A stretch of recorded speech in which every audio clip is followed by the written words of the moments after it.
In 1913, the tallest railroad station on Earth opened its doors in Detroit, and it opened them in the wrong place. 3/4 of a mile southwest of downtown, surrounded by Corktown row houses instead of the central business district, the station sat where the geology of the Detroit River forced the underwater rail tunnel to surface. The tunnel's grade dictated the tracks dictated the station, and the station dictated everything that came after. For 40 years, that distance did not matter because Detroit had streetcars. When the streetcars disappeared in 1956, the station became stranded, 250,000 tons of Beaux-Arts marble and Indiana limestone with no way for most of the city to reach it. By 1988, the last Amtrak train pulled out. By 2009, the city voted to demolish it, but could not afford the $5 to $10 million it would take. And then, in 2018, an automaker paid $90 million for the ruin and spent $950 million more rebuilding it, not as a train station, but as a tech campus for the company whose product helped render passenger rail obsolete. Ford Motor Company now occupies the building that the automobile made obsolete. That's the headline. But the real question is not whether the irony is poetic. It is why this particular building, out of the roughly 80,000 abandoned structures Detroit has managed over the past 50 years, became the one that could not be torn down, could not be ignored, and ultimately could not be anything other than a mirror for whatever Detroit wanted to believe about itself at the time. Michigan Central Station was never supposed to stand alone. When the Michigan Central Railroad started buying up 50 acres of Corktown in 1908, condemning roughly 300 small wooden frame homes in the process, the plan was to anchor an entire district. The station would connect to the new underwater rail tunnel linking Detroit to Windsor, Ontario, a 1 3/8 of submerged track that opened in 1910 and replaced the old car ferries. But the tunnel's approach grade required the station to sit well outside the downtown core, so the railroad positioned it deliberately to the southwest, betting that development would follow the terminal westward. They were building a magnet, not serving an existing center of gravity. The bet paid off, briefly. By the time the station was formally dedicated in January 1914, Detroit was on the front edge of the manufacturing boom that would turn it into the 4th largest city in the country. The same year the station opened, Henry Ford implemented the moving assembly line at his Highland Park plant, and the population surge that followed gave Michigan Central a captive audience. During the First World War, more than 200 trains left the station daily. In the 1940s, more than 4,000 passengers moved through it every day, and 3,000 people worked in its 18-story office tower, a tower that was the tallest railroad station in the world at 230 feet, designed by the same architects behind Grand Central Terminal in New York. The waiting room was modeled on a Roman bathhouse, its walls lined in marble, its ceilings vaulted with terracotta tile. There was a restaurant, a barber, a florist, a drugstore, a newspaper stand. Presidents Hoover, Truman, and Roosevelt passed through. So did Charlie Chaplin, Thomas Edison, and Diego Rivera, who had come to paint the Detroit industry murals at the Art Museum. But here is the decision that locked everything in. Michigan Central Station was designed for a city that moved on rails and streetcars. The original architects did not include a large parking facility because in 1912 the automobile was still a novelty for most Americans. Passengers arrived by interurban rail or the city's electric streetcar network, which connected the station to downtown and the neighborhoods radiating from it. The station did not need to be close to anything because the streetcars brought everything close. Detroit's streetcar system shut down in 1956, and that's the moment the clock started. Not on the station's decline. That was already underway as automobile ownership surged and passenger rail traffic dropped.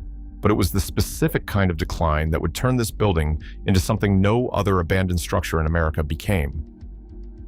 When the streetcars stopped running, Michigan Central lost its circulatory connection to the city it was supposed to serve. It became physically isolated in a way that Grand Central Terminal or Union Station in Washington never experienced because those buildings sat in the center of their cities. Michigan Central had been planted on the edge, on the promise that the city would grow toward it. Instead, Detroit grew away from it, not just away from the station, but away from itself entirely. Detroit's population peaked at 1,850,000 in 1950, making it the fifth largest city in the United States. By 2020, it had fallen to 639,000, a loss of more than 65% over 7 decades. The auto factories that had drawn millions of migrants and immigrants relocated to suburbs and right-to-work states. The construction of 5 expressways displaced tens of thousands of residents, most of them black, and accelerated white flight to suburban Oakland and Macomb counties. The tax base collapsed. Neighborhoods emptied. And through all of this, Michigan Central Station stood at the western edge of Corktown. 18 stories of emptying office space looming over a neighborhood that was itself being carved up by freeway construction and Ambassador Bridge Customs expansion. The New York Central Railroad tried to sell the station in 1956 for $5 million, one-third of its original construction cost. There were no buyers. The waiting room and arcade shops closed in 1967. Penn Central, which had absorbed the Michigan Central line, went bankrupt in 1970 and was folded into Amtrak. Amtrak attempted a $1.25 million renovation, but eventually abandoned the effort. On January 5, 1988, the last train left for Chicago, and the station went dark. What happened next is where the pattern reveals itself. Michigan Central did not just decay. It became trapped in a loop that made decay the only possible outcome, too expensive to renovate, too expensive to demolish, and too symbolically loaded for anyone to look away. After Amtrak left, the station was sold to a New York realty group that planned to convert it into retail and offices. They could not raise the estimated $30 million. The building was sold again in 1989 to a developer who wanted a casino. That plan collapsed. In 1995, the station landed in the hands of Manuel Moron, a billionaire trucking magnate who also owned the nearby Ambassador Bridge. Maroon announced a trade and customs center in 2001. Nothing happened. The city proposed converting it into police headquarters in 2003, but auditors could not figure out how to pay for it. Maroon floated a federal Homeland Security complex in 2009. That went nowhere either. Every plan failed for the same interlocking reasons. The building's distance from downtown made it commercially risky. Its size, 500,000 square feet of interior space, 8 million bricks, 7,000 tons of structural steel, made renovation costs enormous. Its listing on the National Register of Historic Places since 1975 meant it could not simply be torn down. And with each passing year of vacancy, scrappers and vandals stripped out anything of value: copper wiring, brass fixtures, marble accents, the hands of the station clock, which drove the renovation costs higher, which made the next proposal less viable, which guaranteed another year of vacancy. Meanwhile, the building was becoming more famous than it had ever been while it was working. Urban explorers climbed through broken windows and scaled 18 stories to photograph the decay. Tourists from Japan and Germany posed in front of the facade. Film crews used it as a post-apocalyptic backdrop, and Michael Bay shot scenes for Transformers in the island inside. Eminem filmed the music video for his song Beautiful in the abandoned concourse. It opened with the text, "In 1950, Michigan was one of 8 states in America that collectively produced 36% of the world's gross national product." The station became what observers started calling ruin photography, a kind of aesthetic fascination with elegant decay that turned Detroit's failure into a visual commodity consumed globally.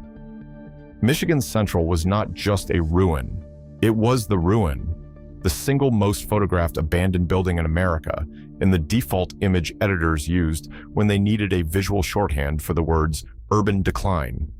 If you find this interesting, consider subscribing to the channel. We cover the kind of details most people walk past without noticing. Enjoy.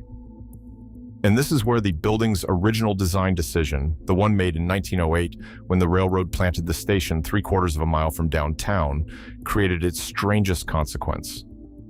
Because Michigan Central sat alone, visually separated from the rest of the city by Roosevelt Park and the open ground around it, it read as a standalone object in every photograph. You couldn't avoid it on your drive into Corktown. You couldn't crop it out of the skyline when you crossed the Ambassador Bridge from Canada. Its 18-story tower had been designed to project arrival and importance. In decay, that same tower projected failure at the same scale. The building had been engineered to be impossible to miss, and it turned out that's exactly what made it impossible to forget.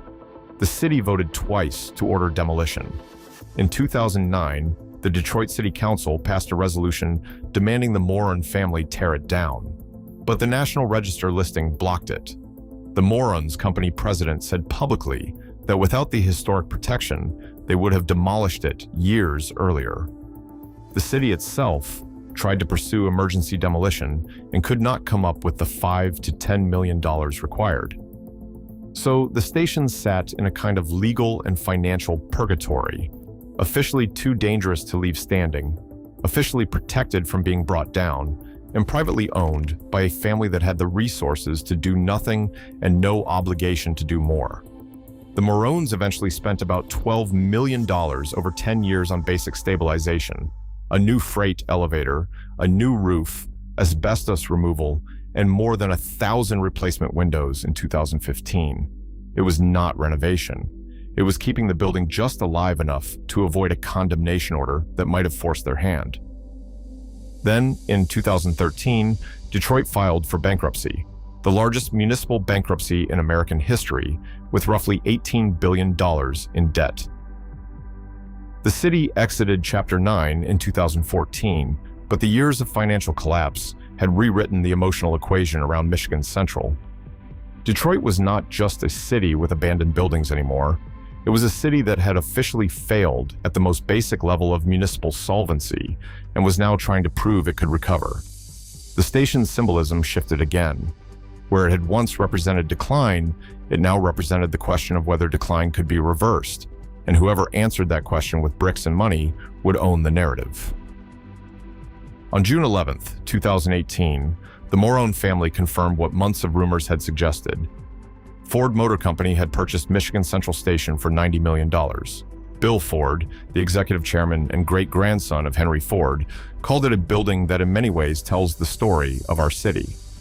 Ford announced plans for a 30-acre technology campus anchored by the station, with 2,500 Ford employees working on autonomous and electric vehicle development alongside 2,500 workers from partner companies and startups. The renovation that followed was extraordinary by any measure. More than 3,100 tradespeople spent a combined 1.7 million hours on the restoration. The crew pumped 3.5 million gallons of standing water out of the basement. They tracked down the original Indiana limestone quarry, closed since the 1980s, and reopened it to mine more than 600 tons of replacement stone so the repaired facade would match. They 3D scanned every room. They spent 450 hours hand-carving a single Corinthian column. They restored the vaulted terracotta ceiling in the Grand Hall, replaced or repaired 102,000 square feet of windows, and installed 4,200 new light fixtures. And in a detail that says as much about the building's strange second life as anything else, stolen artifacts began showing up anonymously. Parts of the original station clock, architectural fragments, pieces of hardware that someone had pried loose in the 90s and kept in their garage for 20 years. The restoration team also deliberately preserved patches of graffiti from the ruin era, embedding the building's decades of abandonment into the fabric of its recovery. The total cost came to $950 million for the campus, including $300 million in state, local, and historic rehabilitation tax incentives. That is more than 10 times what Ford paid for the property and roughly 12 times the station's original construction cost adjusted for inflation. Michigan Central reopened on June 6, 2024, with a televised concert in Roosevelt Park featuring Diana Ross, Eminem, Jack White, and the Detroit Symphony Orchestra. 15,000 people attended. Ford plans to have 1,000 employees on site by the end of 2024, with a goal of 2,500 by 2028. The ground floor is a public gathering space with restaurants and retail. The upper tower floors are fitted for commercial tenants. there is talk of a hotel, but here is what the renovation tour version of this story leaves out. The building's third life carries the same structural constraint that shaped its first two. Michigan Central Station is still 3/4 of a mile from downtown Detroit. It is still in Corktown, and the arrival of Ford's money has done to the neighborhood exactly what the railroad bet it would do 110 years ago, except this time, development following the station looks like luxury apartments starting at $1,650 a month in a city where the median household income is roughly $30,900 a year. Commercial property values in Corktown essentially doubled after the Ford announcement. New businesses opened along Michigan Avenue. A 227-room boutique hotel went up down the street. Longtime renters report being priced out. Small businesses like a local pizzeria could not absorb the rent increases and closed. The pattern repeats. In 1908, the railroad condemned 300 homes to build a station that would pull the city westward. In 2018, an automaker bought the ruin and pulled investment westward again into a neighborhood that, for all its diversity and history, is now navigating the same question every revitalized district in every recovering American city faces. Who is the development actually for?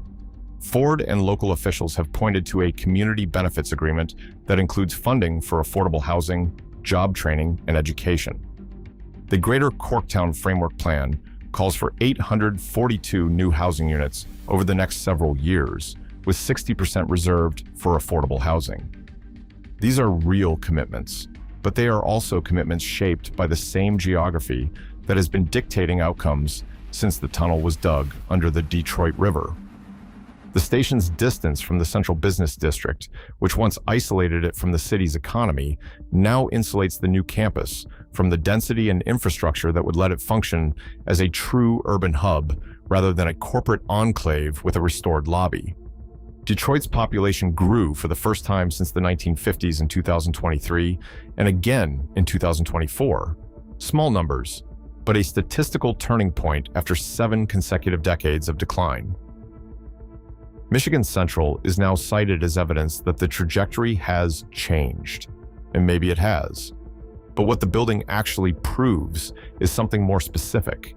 It proves that the decisions you lock into a structure at the beginning, where you place it, what transit you assume, what growth you are betting on, do not expire when the building's original purpose does. They just keep generating consequences in a different register. A station built for streetcar passengers became a ruin because the streetcars stopped. A ruin became the world's most famous symbol of urban decay because it was designed to be visible from every angle. And a symbol became a tech campus because the same isolation that killed it as a train station made 30 acres of contiguous land available at a price an automaker could justify. Michigan Central Station has had 3 identities in 111 years: monument, ruin, and redemption project. Each one was shaped by the same quarter-mile gap between the building and the city it was supposed to serve. The gap did not change. The story we told about it did. If you enjoyed this deep dive and would like to see more, comment your ideas down below.